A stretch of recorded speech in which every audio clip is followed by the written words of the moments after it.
রমাজানুল মুবারক এর ফজিলত, এর শ্রেষ্ঠত্ব, এর মর্যাদা ব্যাপক। রমাজানুল মুবারকের সবচেয়ে বড় বৈশিষ্ট্য হচ্ছে যে এই মাস হচ্ছে সেই মাস যে মাসে আল্লাহ তাআলা কোরআন নাজিল করেছেন। শাহরু রমাদান আল্লাযী উনজিলা ফীহিল কোরআন, শাহরু রমাদান, রমজান মাস, আল্লাযী উনজিলা ফীহিল কোরআন, যে মাসে কোরআনকে নাজিল করা হয়েছে। লৌহে মাহফুজ থেকে এই রমজান মাসেই সপ্তম আসমানে বাইতুল ইজ্জাতে 30 পারা কোরআন কমপ্লিট নাজিল হয় একবার। সে মাসটিও রমজান মাস। এরপরে নবুয়াতের 23 বছরের ধারাবাহিকভাবে যেখানে যতটুকু প্রয়োজন আল্লাহ তাআলা তার নবীজির উপর নাজিল করেছেন। এর প্রথমাংশ শুরু করেছেন লাইলাতুল কদরে, গারে হেরা গুহার মধ্যে কোরআন নাজিল করার মধ্য দিয়ে। হেরা গুহায় কোরআনে কারীম নাজিল হলো রমাদানুল মুবারকে। কোরআন মাজিদের কিয়দংশ, কিন্তু 30 পারা কোরআন কমপ্লিট প্রথমেই লৌহে মাহফুজ থেকে বাইতুল ইজ্জাতের সপ্তম আসমানের উপর নাজিল হয়ে গিয়েছে। সেটা ছিল রমজানে। ধারাবাহিক শুরু হলো লাইলাতুল কদরে, এটাও রমজান থেকে শুরু হয়েছে। মূলত রমজানটা সম্মানিত হয়েছে আল্লাহ পাকের কালামের কারণে। আল্লাহ পাকের কালাম কোরআন মাজিদ, এটা হচ্ছে মূলত সম্মান এবং মর্যাদার প্রতীক। এটা হচ্ছে মূল বিষয়। একটি বিষয় খেয়াল করুন, যে রমজান যে মাসে নাজিল হয়েছে, মাসের মর্যাদা বেড়ে গেছে। কোরআন যে মাসে নাজিল হয়েছে সেটা মাসের নাম কি? রমজান। আল্লাহের চেয়ে শ্রেষ্ঠ বানিয়ে দিয়েছে। লাইলাতুল কদরি খায়রুম মিন আলফি শাহরি, রাতের মর্যাদা বেড়ে গেল। যিনি নিয়ে আসলেন রূহুল কুদুস জিবরাইল আমিন, আল্লাহ তাআলা তাকে ফেরেশতা কুলের শিরোমণি বানিয়ে দিয়েছেন। তিনি বহন করেছেন, মর্তবা বেড়ে গেছে। তিনি যে কোরআনের ধারক এবং বাহক শিক্ষক ছিলেন, এটা সূরা নাজমে লেখা আছে। ওয়ান নাজমি ইযা হাওয়া মা দাল্লা সাহিবুকুম ওয়া মা গাওয়া ওয়া মা ইয়ানতিকু আনিল হাওয়া ইন হুয়া ইল্লা ওয়াহয়ু ইউহা আল্লামাহু শাদীদুল কুওয়া। আল্লামাহু, আল্লাহ রসুলকে যিনি শিখালেন যে ফেরেশতা, শাদীদুল কুওয়া, দুর্বল স্মৃতিশক্তির অধিকারী নন, দুর্বল কোনো ফেরেশতা তিনি নন। শাদীদুল কুওয়া, প্রচন্ড শক্তিশালী। আল্লাহ পাক জিবরাইল আলাইহিস সালাতু ওয়াস সালামের গুণাগুণ বর্ণনা করছেন। আল্লামাহু শাদীদুল কুওয়া, প্রচন্ড এক শক্তিধর ফেরেশতা হযরত জিবরাইল আলাইহিস সালাতু ওয়াস সালাম নবী মুহাম্মদ সাল্লাল্লাহু আলাইহি ওয়াসাল্লামকে কোরআন শিক্ষা দিয়েছেন। লৌহে মাহফুজ কোরআন থেকেছে, লৌহে মাহফুজ সম্মানিত হয়েছে। বাইতুল ইজ্জাত কোরআন নাজিল হয়েছে, বাইতুল ইজ্জা সম্মানিত হয়েছে। জিবরিল আমিন কোরআন বহন করে রাসূলের কাছে নিয়ে এসেছেন এজ এ মেসেঞ্জার হিসেবে। তার মর্তবা আল্লাহ তাআলা বলেছেন শাদীদুল কুওয়া, প্রচন্ড শক্তিশালী ফেরেশতা হযরত জিবরাইল। যে রাতে নাজিল হয়েছে, রাতের মর্তবাটাই বেড়ে গেল। যে মাসে নাজিল হলো, মাসের মর্তবা বেড়ে গিয়েছে। যার উপরে নাজিল হয়েছে তার মর্তবা কত উপরে উঠেছে। ওয়ারাফা'না লাকা যিকরাক, আপনার নামের উচ্চারণ আমি সবার উপরে উঠিয়ে দিয়েছি। শুধু কি তাই? লা ইলাহা ইল্লাল্লাহ মুহাম্মাদুর রাসূলুল্লাহ সাল্লাল্লাহু আলাইহি ওয়াসাল্লাম, আল্লাহর নামের সাথেই এক কালিমায় তার নামের অক্ষরটা উচ্চারণ করে আল্লাহ পাক তাকে আরো সম্মানিত করে দিয়েছে। কাফেররা চেয়েছিল এই নামটা পৃথিবী থেকে মুছে যাক। মুহাম্মদ সাল্লাল্লাহু আলাইহি ওয়াসাল্লাম, এই নামটা কি হয়ে যাবে? মুছে যাবে। পৃথিবীতে এই নামে কোনো মানুষ ছিল এটা কেউ জানবে না। কেন? কারণ তাকে স্মরণ রাখার মতো তার কোনো বংশ নেই। তাকে আবতার বলেছে তারা। অবস্থা এমন হলো, আল্লাহ পাক বললেন ইন্না শানিআকা হুয়াল আবতার, যা আপনাকে যে ব্যক্তি আবতার বলেছে, লেসকাটা বলেছে, নির্বংশ বলেছে, আপনি তো নির্বংশ নন। যারা আপনাকে বলেছে সেই নির্বংশ। যে লোকটি কথা বলেছে তার নাম পৃথিবীর কেউ জানে না, কিন্তু যাকে বলেছে তার নামের উচ্চারণ আপনি দেখুন পৃথিবীতে কিভাবে উচ্চারিত হচ্ছে। সুবহানাল্লাহ। সূর্য ঘুরছে, পৃথিবীর সমস্ত গ্রহগুলো চলছে।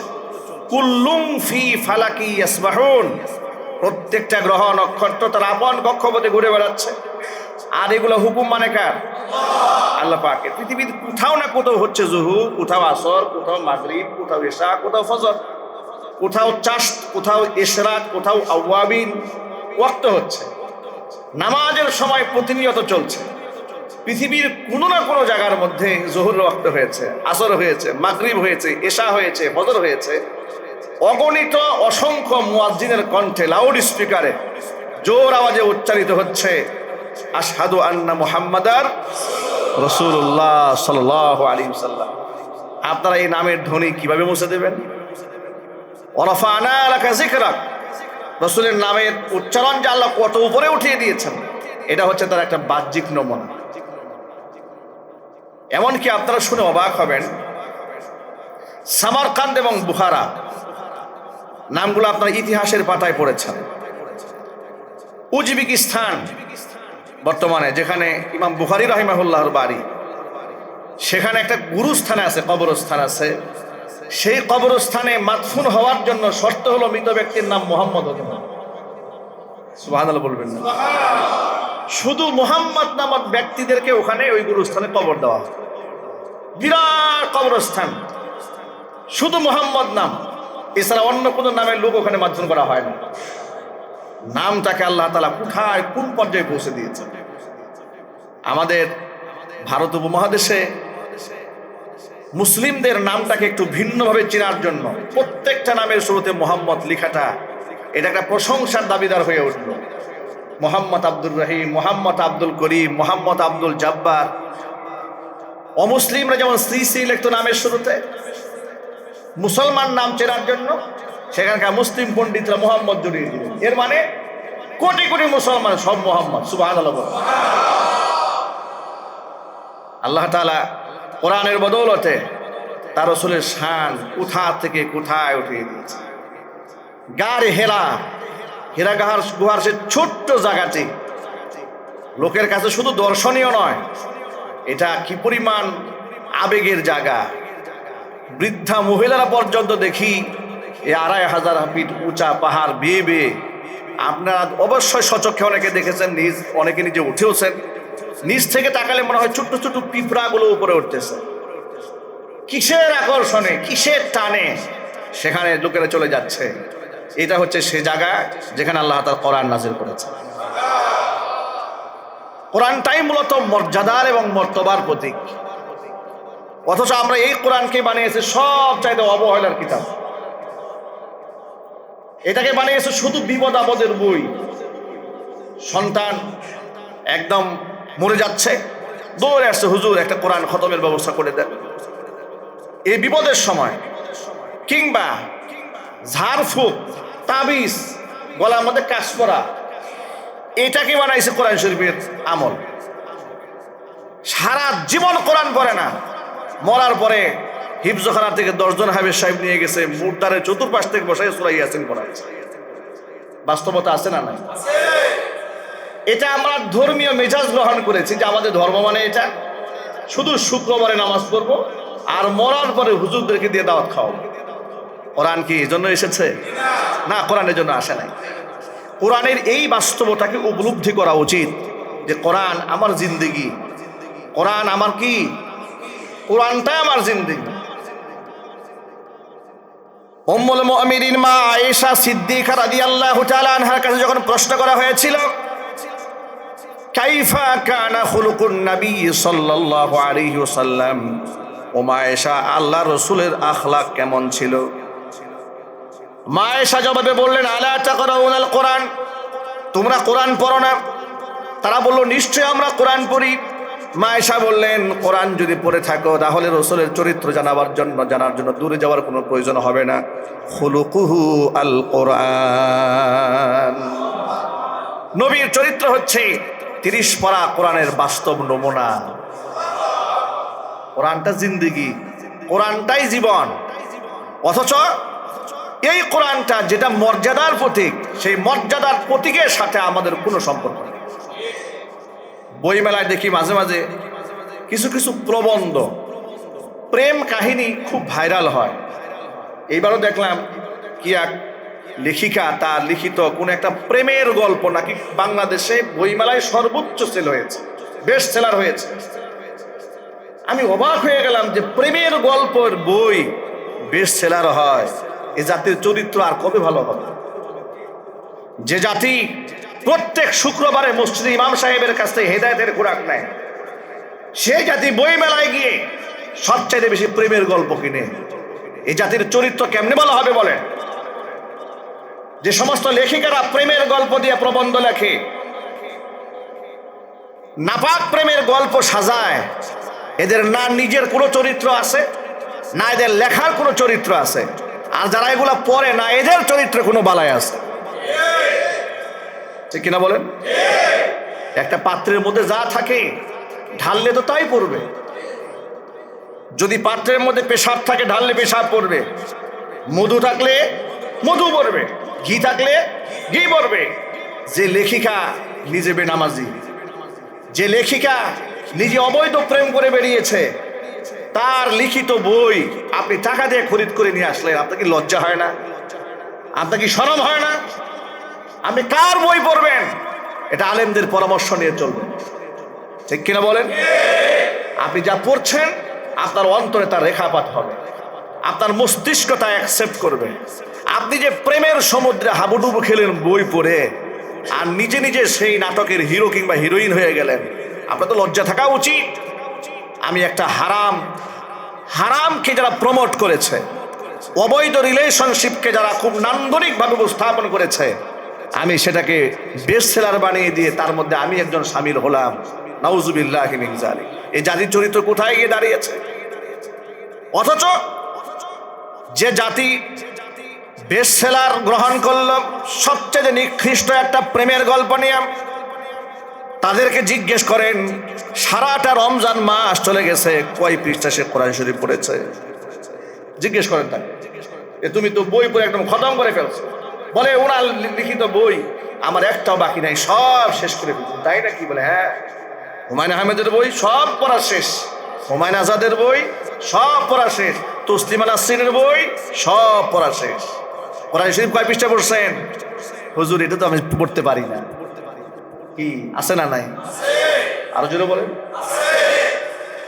আমার অবাক লাগে, এখনো পর্যন্ত তসলিমা নাসরিনের বই বাংলাদেশের লোকেরা খরিদ করার জন্য দাঁড়িয়ে থাকে, আবার প্রকাশনা থেকে সেগুলো ছাপানো হয়, সেগুলাকে আবার কিছু লোকেরা প্রমোটও করে। আমার খুব অবাক লাগে। এই লেখিকা হচ্ছে সেই লেখিকা যে লেখিকা বলেছে পুরুষরা যদি রাস্তায় দাঁড়িয়ে পেশাব করতে পারে আমরা করতে পারবো না কেন? এই লেখিকা হচ্ছে সেই লেখিকা যে বলেছে আল্লাহ তাআলা কোরআন শরীফে নারী পুরুষের বৈষম্য করেছে। সূরা নিসার 11 নম্বর আয়াতে আল্লাহ তাআলা নারীর উপর জুলুম করেছে। নাউজুবিল্লাহি মিন যালিক। এই লেখিকা হচ্ছে সেই লেখিকা যে লেখিকা বলেছে আমি আমার ভাই একসাথে বাহির থেকে প্রচন্ড গরমে ঘরের মধ্যে আসলাম, আসার পরে আমার ভাই গেঞ্জি খুলে শুয়ে পড়লো ফ্যানের নিচে, আমি শুইতে পারলাম না কেন? নাউজুবিল্লাহ বলবেন না? কি শুনতে শরম হয় না? লজ্জা হয় না? এই নির্লজ্জ বেহায়া চরিত্রহীন লম্পট বদমাশ নিকৃষ্ট জাহান্নামের কীট এর লিখিত বই বাজারে ছাপা হয়, আর সেগুলো আবার বিভিন্ন প্রকাশনা ছাপে, ওগুলো আবার সিরিয়াল ধরে দাঁড়িয়ে লোকেরা খরিদ করে।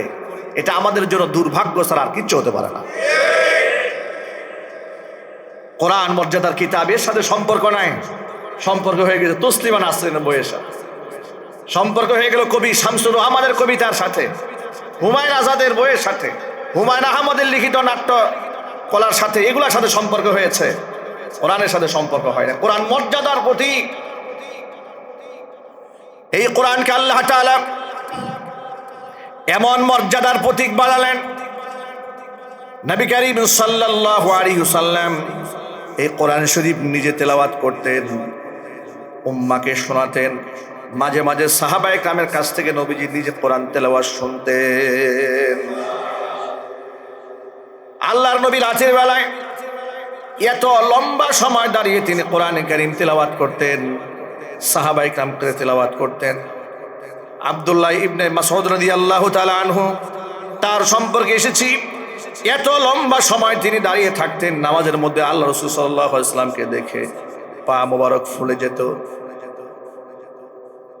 নবী করিম সাল্লাল্লাহু আলাইহি ওয়াসাল্লাম কোরআনকে এমন ভাবে অন্তরে ধারণ করেছিলেন, এমন ভাবে এটাকে লালন করেছিলেন, সাহাবায়ে কেরামের অন্তরে ঢুকাতে সক্ষম হয়েছিলেন যে কোরআনটাকেই তারা জীবন মনে করেছে। সুবহানাল্লাহ।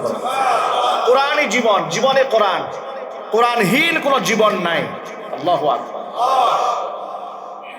এই মর্যাদার কিতাব কোরআন রমজানে নাজিল হয়েছে, আমরা এটাকে হাতছাড়া করে দিয়েছি।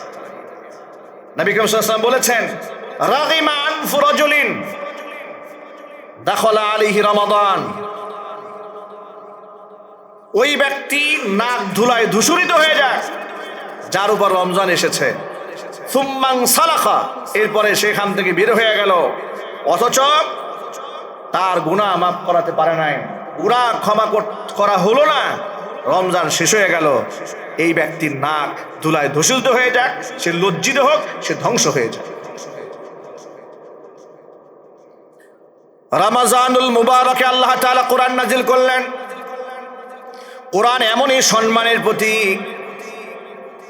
অন্ধ সাহাবী আব্দুল্লাহ ইবনে উম্মে মাকতুম রাদিয়াল্লাহু তাআলা আনহু, তিনি কোরআন শরীফ নাজিল হওয়া মাত্র আয়াত মুখস্থ করে নিতেন। তিনি ছিলেন দৃষ্টি প্রতিবন্ধী, মাতৃগর্ভ থেকে অন্ধ হয়ে এসেছিলেন, কিন্তু এমনই কোরআনের আশেক ছিলেন।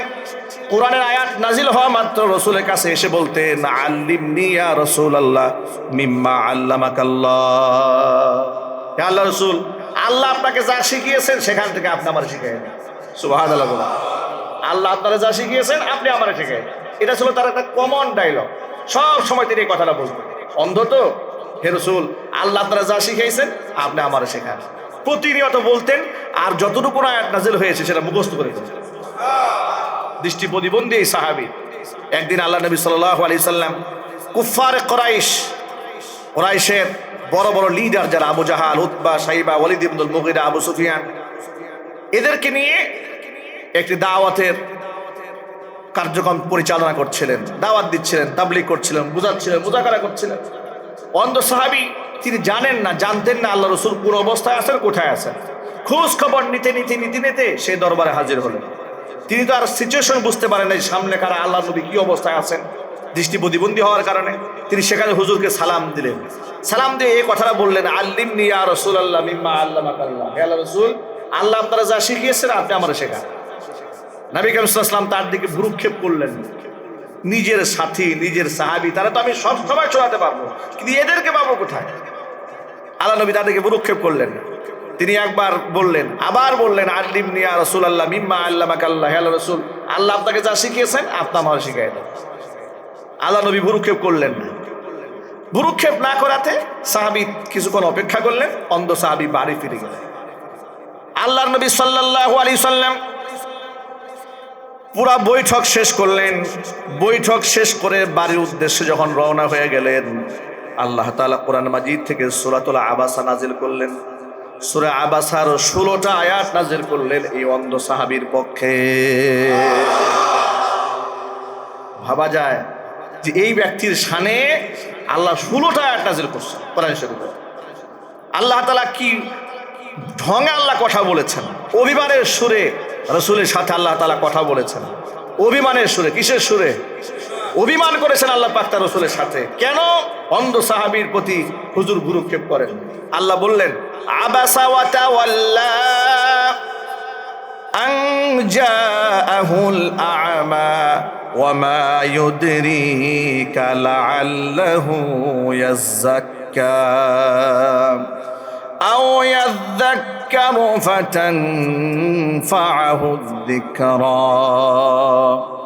أما من استغنى فأنت له تصدى وما عليك ألا يزكى وأما من جاءك يسعى وهو يخشى فأنت عنه تلهى كلا إنها تذكرة فمن شاء ذكر في صحف مكرمة مرفوعة مطهرة بأيدي سفرة كرام بررة الله أكبر 16টা আয়াত আল্লাহ পাক নাযিল করলেন। আল্লাহ বললেন আবাসা ওয়া তাওয়াল্লা, তিনি তো ভুরু কুঞ্চিত করলেন, তার থেকে মুখ ফিরিয়ে নিলেন। আন জাআহুল আমা, কারণ তার কাছে অন্ধ ব্যক্তি এসেছিল। এখানে শব্দটা খেয়াল করেন, আল্লাহ তাআলা তার রাসূলকে এভাবে বলতে পারতেন আবাস্তা ওয়া তাওয়াল্লাইতা, আপনি তো ভুরু কুঞ্চিত করলেন, তাওয়াল্লাইতা মুখ ফিরিয়ে নিলেন। কারণ কথা সরাসরি বলছেন কে? কাকে বলছেন?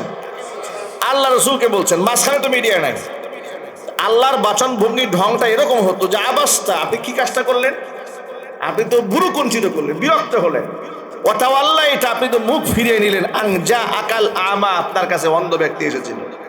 কিন্তু এটা না বলে আল্লাহ বলেন আবাসা ওয়াতাওয়াল্লা, তিনি তো ভুরু কুঞ্চিত করলেন, তিনি তো মুখ ফিরিয়ে নিলেন, তার কাছে অন্ধ ব্যক্তি এসেছে। এটা বলার ঢং হচ্ছে, মুফাসসিরিন কেরামরা বলেছেন, এটা হচ্ছে রাগের ভাষা নয়, এটা হচ্ছে অভিমানের ভাষা। আল্লাহ পাক তার রাসূলকে এত মহব্বত করেন যে কখনো আল্লাহ পাক তার হাবিবের উপর রাগ হতেন না, বরং অভিমান করতেন। আল্লাহু আকবার। মহব্বত, ভালোবাসা, ভালোবাসার শব্দটা এরকম হয়। দেখবেন একটু অভিমান হয়েছে মহব্বতের মানুষের সাথে, তখন একটু তৃতীয় পক্ষ হয়ে কথা বলতে পছন্দ করে। স্বামী স্ত্রীর মধ্যে ঝগড়া লেগেছে কিংবা একটু মনোমালিন্যতা হয়েছে, স্ত্রী ছেলেকে ডেকে বলে যে টেবিলে খাবার রাখা আছে, তোমার বাবা যেন খাবারটা খেয়ে নেয়। উনি তো সরাসরি বলতে পারেন, শুনতেছেন কিন্তু, ঠিক না? যে টেবিলে কি আছে, খাবারটা রাখা আছে, উনি যেন খেয়ে নেন। কেন উনি খেয়ে নেন কেন, আপনি খেয়ে নেন বলতে পারেন না? কিসের ভাষা এটা? অভিমানের ভাষা। আল্লাহ তাআলা তার রাসূলের সাথে একটু অভিমান করেছেন। যে অন্ধ সাহাবী এলো, আমার নবী তার থেকে মুখ ফিরে নিয়েছে, কথা বলে নাই, ভুরু কুঞ্চিত করেছে। পরক্ষণে আল্লাহ পাক অভিমান ভুলে আবার বলছেন ওমা ইউদরিকা লাআল্লাহু ইয়াজ্জাক্কা। এই যাও, সরাসরি চলে আসছে। আল্লাহ বললেন ওমা ইউদরিকা লাআল্লাহু ইয়াজ্জাক্কা, আপনি তো জানেন না, হয়তোবা সেখান থেকে পবিত্রতা অবলম্বন করতে পারত, উপদেশ গ্রহণ করতে পারত। সুবহানাল্লাহ বলেন। আও ইয়াযাক্কারু ফাতানফাহু যিকরা, সে আত্মশুদ্ধি করে নিত অথবা উপদেশ গ্রহণ করত, সে উপদেশ তার কাজে আসতো। কিন্তু আপনি কি করলেন? আম্মা মানিস্তাগনা ফাআনতা লাহু তাসাদ্দা, যে ব্যক্তি অহং প্রদর্শন করে হেদায়েত থেকে মুখ ফিরিয়ে নিয়েছে, যারা যে কাফেরেরা, আপনি তাদের প্রতি মনোনিবেশ করেছেন। ওয়ামা আলাইকা আল্লা ইয়াযাক্কা, মনে রাখবেন এটা আপনার উপরে দায়িত্ব নয়, এরা আত্মশুদ্ধি করতেই হবে, এই দায়িত্ব কিন্তু আপনার উপরে নয়, অথচ আপনি তাদের উপরেই মনোনিবেশ করেছেন। ওয়াম্মা মান জাআকা ইয়াসআ ওয়া হুয়া ইয়াখশা, যে ব্যক্তি ক্ষুধাভীতি নিয়ে আপনার কাছে এসেছে, ফাআনতা আনহু তালাহা, আপনি তাকে অবহেলা করেছেন। আপনি তাকে অবহেলা করেছেন। যে ব্যক্তি উপদেশ গ্রহণ করতে চেয়েছে, যার অন্তরে খুশু আছে, মুহাব্বত আছে, ভালোবাসা আছে।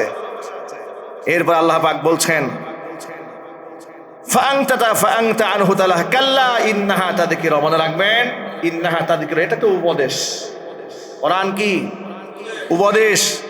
ফামান শাআ যাকারা ফি সুহুফিন মুকাররামাতিন মারফুআতিন মুতাহহারা, সুতরাং এটাকে জবরদস্তি করার কিছু নাই, যার ইচ্ছা সে এখান থেকে উপদেশ গ্রহণ করবে। সুবহানাল্লাহ।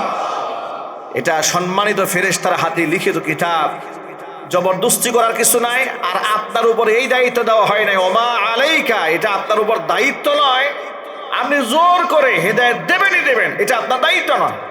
আপনার দায়িত্ব কি? বাল্লিগ মা উনজিলা ইলাইকা মির রাব্বিক, আপনার রবের পক্ষ থেকে যা নাযিল হয়েছে শুধু কান পর্যন্ত পৌঁছে দেন, বাকি ফয়সালা কার হাতে? আল্লাহ পাকের হাতে। এই যে 16টা আয়াত নাযিল হলো, এই 16টা আয়াত নাযিল হওয়ার পরে এই অন্ধ সাহাবীর প্রতি রসুলের মোহাব্বত, ভালোবাসা, শ্রদ্ধার মাত্রা কোথায় গিয়ে পৌঁছেছে দেখুন। নবী করিম সাল্লাল্লাহু আলাইহি ওয়াসাল্লাম যখন ইসলামের প্রথম জিহাদ বদরে 313 জন সাহাবীদের কাফেলা এটা নিয়ে যখন বদর প্রান্তে গেলেন, তো মদিনাতুল মুনাওয়ারায় তো রসুলের একজন নায়েব থাকবে, প্রতিনিধি থাকবে, যিনি মদিনাতুল মুনাওয়ারায় রসুলের রেখে যাওয়া দায়িত্বগুলো পালন করবেন। এই রসুলের রেখে যাওয়ার দায়িত্বভার হযরত আব্দুল্লাহ ইবনে উম্মে মাকতুম অন্ধ সাহাবীর উপরে ন্যস্ত করে আল্লাহর নবী জিহাদের ময়দানে গিয়েছিলেন। কল্পনা করেন, আল্লাহ রসুলের দায়িত্বভার অন্ধ সাহাবীর উপরে মদিনাতুল মুনাওয়ারায় দিয়ে নবীজি সাল্লাল্লাহু আলাইহি ওয়াসাল্লাম জিহাদে গিয়েছিলেন। এই বদর প্রান্তরে যাকে রেখে গিয়েছিলেন তিনি হচ্ছেন এই সাহাবী যার পক্ষে আল্লাহ তাআলা 16টা আয়াত নাযিল করেছেন। বিভিন্ন মজলিসে এই সাহাবী যখন আসতেন, নবীজি সাল্লাল্লাহু আলাইহি ওয়াসাল্লাম বিখ্যাত সাহাবীদেরকে এইভাবে রাস্তা ফাঁকা করে দিয়ে তাকে সামনে নিয়ে আসতেন। এমন ঘটনা ঘটেছে, এক মজলিসে এই অন্ধ সাহাবী এসেছেন, আল্লাহর নবী নিজের গায়ের চাদর খুলে তাকে বসতে দিয়েছেন। ভাবা যায়, কোরআন মর্যাদার প্রতীক, যারা এটাকে আঁকড়ে ধরেছে আকাশচুম্বী মর্যাদা আল্লাহ পাক বাড়িয়ে দিয়েছে। অথচ আমরা এটাকে বানিয়েছি সবচেয়ে অবহেলার কিতাব। এই রমজান মাস এসেছে, কোরআনে কারীম নাজিল হয়েছে, এই মাসে বেশি করে কোরআন তেলাওয়াতের এত বেশি ফজিলতের কথা এসেছে। নবী করিম সাল্লাল্লাহু আলাইহি ওয়াসাল্লাম প্রত্যেক রমজান মাসে কোরআনে যতটুকু আয়াত আল্লাহ পাক তার উপর নাজিল করেছিলেন, জিবরাইল আলাইহিস সালাতু ওয়াস সালামকে তিনি মুখস্থ শোনাতেন। জিবরাইল আলাইহিস সালাতু ওয়াস সালাম তাকে মুখস্থ শোনাতেন প্রত্যেক রমজানে। শেষ রমজান, জীবনের শেষ রমজানে নবীজি সাল্লাল্লাহু আলাইহি ওয়াসাল্লাম 30 পারা কোরআন 2 বার মুখস্থ জিবরাইল আলাইহিস সালাতু ওয়াস সালামকে শুনিয়ে দিয়েছে। এবার হিসাব করে দেখেন আমরা পড়ছি কয় পৃষ্ঠা। যে রমজানুল মুবারকে নবী সাল্লাল্লাহু আলাইহি ওয়াসাল্লাম 2 খতম কোরআন জিবরাইলকে শোনালেন, সেই রমজানে আমরা পড়ছি কয় পৃষ্ঠা। গল্প পত্রিকা না পড়লে তো আমাদের পেটের ভাত হজম হয় না, ঠিক কিনা বলেন? চায়ের আড্ডায় বসে বসে বাজে কথা, রমজান মাসেও দেখবেন যে ফুটপাতে বসে গল্প করতেছে। মসজিদের মধ্যে ঢুকেছে 10 মিনিট আগে গীবত শিকায়েত পরনিন্দা করে বসে আছে, 10টা মিনিট কোরআন শরীফ পড়েন। দোকানে বসে আছেন, দোকানের মধ্যে একটা কোরআন শরীফ রাখেন, একটু তিলাওয়াত করেন। মধ্যপ্রাচ্যে, মিডিল ইস্টে এই আমলগুলো আমি দেখেছি যে দেখবেন বাসের মধ্যে যাত্রীরা বাসে বসে বসে কোরআন শরীফ পড়তেছে। সুবহানাল্লাহ বলেন। বাসের মধ্যে বসে বসে যাত্রী সমানে কোরআন শরীফ পড়তেছে, রেলে ট্রেনে সব জায়গায় বসে বিমানে কোরআন শরীফ পড়তেছে। আর আমাদের দেশে সময় পাইলে কি হয় জানেন? বাসের মধ্যে সিনেমা চালায় দেয়। কথা বলেন কেন? দূরপাল্লার বাসে কি চলে? সিনেমা চলে। নির্লজ্জ দ্বিতীয় বৃহত্তম মুসলিম দেশ বাংলাদেশ, যে দেশে বাসের মধ্যে সিনেমা চলে, নাচ গান চলে, নাট্যমঞ্চ চলে, অত কিছুক্ষণ পরেই গিয়ে খাদে গিয়ে পড়ে। ইমান তো নাই, বেঈমান অবস্থা দুনিয়াতে। গুনাহ, কবিরা গুনাহ রত অবস্থায় যে ব্যক্তি মারা যায়, আল্লাহর কসম সে মুসলমান থাকে না। হাদিস শরীফে এসেছে, লা ইয়াজনি জানি হিনা ইয়াজনি ওয়া হুয়া মুমিন ওয়া লা ইয়াসরিকু সারিকু হিনা ইয়াসরিকু ওয়া হুয়া মুমিন। যখন ব্যক্তি চুরি করে, চুরি রত অবস্থায় তার মধ্যে ঈমান থাকে না। যখন ব্যক্তি জিনা ব্যভিচার করে, জিনা ব্যভিচার রত অবস্থায় তার উপর ঈমান থাকে না, ঈমান নষ্ট হয়ে যায়। ওই অবস্থায় যদি তার মৃত্যু হয়, সে কাফের হয়ে মারা যাবে। উচিত ছিল যে বড় জার্নিতে, রিস্কি মোমেন্ট, সফরত অবস্থায় আছে, তাসবিহ তাহলিল করবে, কোরআন তেলাওয়াত করবে, জিকির আজকার করবে, জীবনের শেষ মুহূর্তে যেন কালিমা হয় না। ওখানে সিনেমা দেখতেছি, বিরাট পর্দার মধ্যে সিনেমা লাগিয়ে রেখেছে। বাস্তবতা আছে না নাই? আমরা কোরআনকে মূল্যায়ন করতে পারিনি, কোরআনকে আমরা অবহেলা করেছি, যার দরুন পাপ এবং পঙ্কিলতার সমুদ্রে আমরা হাবুডুবু খাচ্ছি। আমাদের ভিতরকার অশান্তি দূর হচ্ছে না, কলিজার মধ্যে দ্বারা জ্বালা পুরা আমাদেরকে ছাই করে দিচ্ছে। কোরআন বিমুখ জীবনযাপন আমরা করেছি। যে কোরআন 1500 বছর আগে নাজিল হওয়ার পরে নবী করিম সাল্লাল্লাহু আলাইহি ওয়াসাল্লাম ঘোষণা করে বললেন, খায়রুল কুরুনি করনি, পৃথিবীর শ্রেষ্ঠ যুগ হচ্ছে আমি মুহাম্মদ সাল্লাল্লাহু আলাইহি ওয়াসাল্লামের যুগ। আল্লাহু আকবার বলেন। সেই পাঠিও তো আমাদের কাছে আছে। এটা এত অবহেলা কেন, এত অমর্যাদা কেন? কোরআন নাজিলের মাসে আসুন আমরা কোরআনমুখী হই। আল্লাহ আমাদের ইজ্জত বাড়াই দেবেন, আল্লাহ আমাদের সম্মান বাড়াই দেবেন। আমাদের সন্তানদেরকে আমরা কি শিখিয়েছি? আমরা আমাদের সন্তানদেরকে কোরআন শিখাই নাই, আমরা আমাদের সন্তানদেরকে হাদিস শিখাই নাই। যার দরুন বাবা মরে যাওয়ার আগেই সন্তানেরা চিন্তা ভাবনা করে বাবার প্রপার্টি যা আছে এগুলা যে কেমনে তাড়াতাড়ি নেওয়া যায়, অনেক জায়গায় শুনি বাপকে প্রসেস করে হত্যা করে নিজের সন্তান জমি জমার মালিক হওয়ার জন্য। নাউজুবিল্লাহ, কল্পনা করা যায় এগুলো?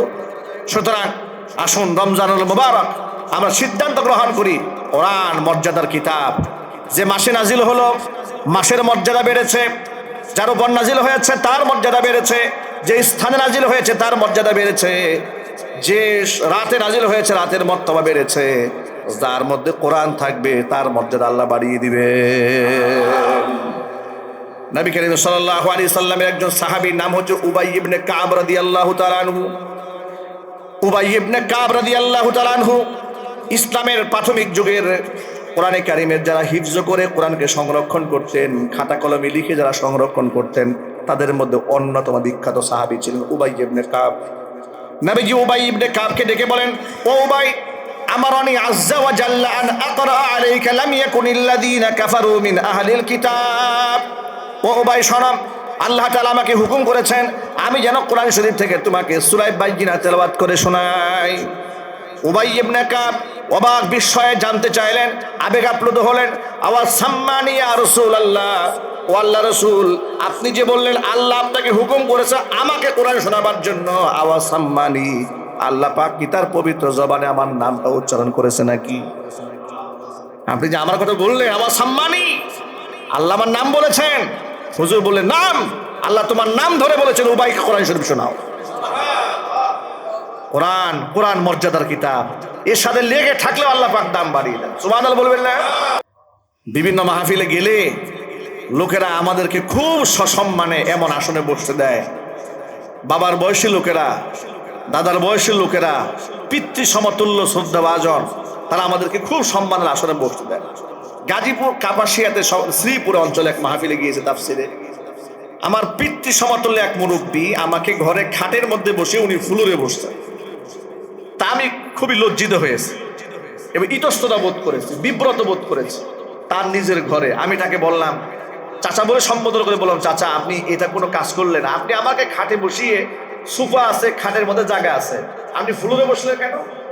আমি হাত ধরে টান দিচ্ছি, তিনি উঠতেছেন না। বলে, না হুজুর আমি এখানে বসবো। অথচ এই ভদ্রলোক গাজীপুরে বিরাট বড় এক চালের ব্যবসায়ী, বড় বড় লোক মানুষ, তিনি নিচে বসে আছে। আমি বললাম, নিচে বসলেন কেন? আপনি উঠেন, আপনি উপরে। বলে, না হুজুর আমি আলেমের পাশে বসার যোগ্যতা অর্জন করি না। সুবহানাল্লাহ বলবেন না? আমি অবাক হলাম যে আমি তার সন্তান সমতুল্য, এই যে সম্মানটা তিনি আমাদেরকে দিলেন একমাত্র আল্লাহ কোরআনের কারণেই দিয়েছেন। তিনি বললেন, হুজুর ইউটিউবে আপনার বয়ান শুনি, শুনতে শুনতে আপনার এত শ্রদ্ধার একটা বড় জায়গায় আপনি চলে গেছেন আমার কাছে, যে আমি আপনার পাশে বসতে সাহস পাচ্ছি না। আমি ধন্য মনে করছি যে আপনি আমার ঘরে বিছানায় বসেছেন। আল্লাহু আকবার বলেন। শুধুমাত্র কোরআনের সাথে লেগে থাকার কারণে, কোরআনের কিছু কথা বলার কারণে, গুনাহগার মানুষ হওয়া সত্ত্বেও মানুষ আমাদেরকে এতটুকু দিল থেকে মহব্বত করে একমাত্র আল্লাহর জন্য। ঠিক কিনা বলেন? এখানে আমাদের কোনো কৃতিত্ব নেই। যতটুকু করে একমাত্র আল্লাহর কোরআনের জন্য করে। কোরআনটাই মূলত মর্যাদার প্রতীক। ছোট্টবেলায় 11 বছর বয়সে হাফেজ হয়েছে আলহামদুলিল্লাহ। বিভিন্ন মসজিদে যেতাম, আকারে ছিলাম কিন্তু ছোট্ট, হ্যাংলা পাতলা ছিলাম। তো পিছনে কাতারে যেতাম, সামনে কাতারে দাঁড়াতে সাহস পেতাম না। মুরব্বীরা তো আগে খুব ধমক দিতেন বাচ্চাদের, ঠিক না? বাচ্চারা সামনে কাতারে দাঁড়ালে আমাদের জামানায় আমরা দেখেছি পিছনে টানে সামনে পিছনে দিয়ে দিত, এই সামনে আসছো কেন, পিছনে যাও। হাফেজ হওয়ার পরেও আননোন কিছু জায়গার মধ্যে এরকম বিব্রতকর পরিবেশে পড়েছি। মসজিদে নামাজে জামাতে দাঁড়িয়েছি, পিছন থেকে মুরব্বী টেনে পিছনে দিয়ে দিয়েছে, এই বাচ্চারা সামনে আসছো কেন। অথচ আমি তখন কোরআন শরীফের হাফেজ, আমি বিভিন্ন মসজিদ তারাবি নামাজ পড়াই, পেছনে দিয়ে দিয়েছে। কিন্তু যারা চেনে জানে তারা আমাদেরকে সম্বোধন করতে, হাফেজ সাহেব সামনে আসেন। হাফেজ সাহেব বলতেন 11 বছরে একটা নাদান বাচ্চাকে সাহেব বলে সম্বোধন করে, একমাত্র আল্লাহ কোরআনের কারণ। ঠিক কিনা বলেন? কোরআনটাই মূলত মর্যাদার কিতাব, এটা মর্যাদার প্রতীক, সম্মানের প্রতীক। এর সাথে লেগে থাকলেও দাম বেড়ে যায়। কোন সুবহানাল্লাহ। মাহে রমজানুল মুবারকে এটা নাজিল হয়েছে, এটাকে মর্তবার কিতাব মনে করে দিলের মধ্যে ধারণ করার একটা পাক্কা নিয়ত করে ফেলেন আজকে ইনশাআল্লাহ। কি নিয়ত করা যায় না ইনশাআল্লাহ? একেবারে সাচ্চা নিয়ত। মৃত্যু পর্যন্ত আমার কাছে সর্বাধিক তাৎপর্যপূর্ণ এই কোরআন, আমার জীবনের চাইতেও মূল্যবান। এই কোরআন পড়বো, এই কোরআন বুঝবো, কোরআন অনুযায়ী আমল করব, নিজেরা পড়বো, সন্তানদেরকেও পড়াবো। বলেন ইনশাআল্লাহ। আর একটা ছোট্ট নিয়ত করেন যে আমাদের ছেলে হোক আর মেয়ে হোক, কোরআন হিফজ করতে তো আর অনেক লম্বা সময় লাগে না, এটা তো আল্লাহর কুদরত। ওয়ালাকাদ ইয়াসসারনাল কুরআনা লিযিকরি ফাহাল মিন মুদ্দাকির। আল্লাহ কোরআনকে সহজ করে দিয়েছে।